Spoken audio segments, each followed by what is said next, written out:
अडिग संघर्ष। लाख असफलताओं के बावजूद हार न मानने वाले लड़के की कहानी। प्रस्तावना। कृष्णा का जन्म एक छोटे से गांव में हुआ था, जहां आधुनिक सुविधाएं नाम मात्र की थीं।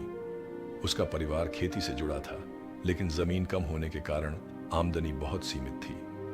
गरीबी और संघर्ष उसके जीवन के अभिन्न अंग थे, लेकिन उसके भीतर कुछ अलग था, एक ऐसी आग जो उसे कभी थकने नहीं देती थी। कृष्णा का सपना था कि वह अपने गांव और परिवार की स्थिति बदले, कुछ ऐसा करे जिससे सिर्फ उसका ही नहीं बल्कि उसके जैसे कई लोगों का भविष्य बेहतर हो। लेकिन सपनों को हकीकत बनाने के लिए सिर्फ इच्छा ही नहीं बल्कि अथक मेहनत, त्याग और धैर्य भी चाहिए होता है। कृष्णा को बचपन से ही पढ़ाई में गहरी रुचि थी। उसके गांव में एक सरकारी स्कूल था, जहां बुनियादी सुविधाएं भी नहीं थी। वहां ना तो अच्छी किताबें थीं, ना ही अच्छे शिक्षक। लेकिन कृष्णा ने इन परेशानियों को कभी बहाने की तरह इस्तेमाल नहीं किया। वह घंटों लाइब्रेरी में बैठकर पुराने अखबार और किताबें पढ़ता, टीचर से सवाल पूछता और जो भी जानकारी मिलती उसे आत्मसात कर लेता। 10वीं कक्षा में उसने पूरे जिले में टॉप किया। इस सफलता के बाद उसे उम्मीद थी कि अब उसे आगे पढ़ने के लिए छात्रवृत्ति मिल जाएगी, लेकिन ऐसा नहीं हुआ। आर्थिक तंगी के कारण उसके माता पिता चाहते थे कि वह पढ़ाई छोड़कर खेती में उनकी मदद करे, लेकिन कृष्णा के सपने बहुत बड़े थे।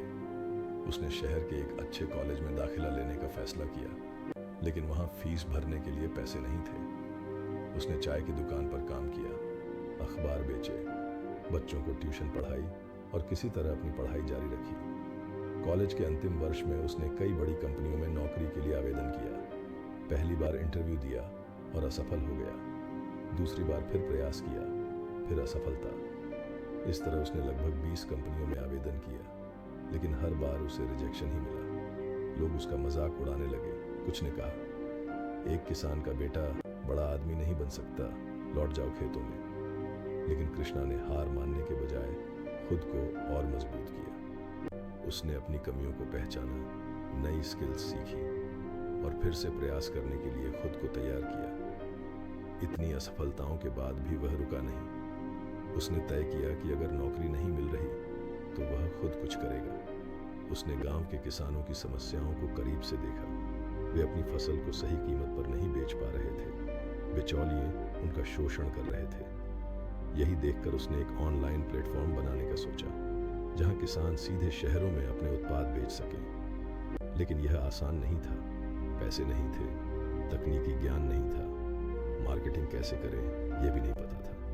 फिर भी उसने हिम्मत नहीं हारी। दिन में छोटे छोटे काम करके पैसे जोड़े और रात में इंटरनेट पर रिसर्च करता रहा। जब उसने अपने पहले प्लेटफॉर्म को लॉन्च किया तो कोई उस पर भरोसा करने को तैयार नहीं था। किसानों को ऑनलाइन बेचना समझ में नहीं आया, ग्राहकों को भी यकीन नहीं हुआ। कुछ महीनों तक उसे एक भी ऑर्डर नहीं मिला, लेकिन कृष्णा ने धैर्य नहीं खोया। उसने गांव-गांव जाकर किसानों को समझाया, उनके लिए ट्रायल प्रोग्राम शुरू किया और धीरे धीरे लोग जुड़ने लगे। जैसे जैसे ग्राहक बढ़े, निवेशकों की नज़र भी उस पर पड़ी। पहले साल में उसका बिजनेस घाटे में रहा, लेकिन दूसरे साल में उसने मुनाफा कमाना शुरू किया।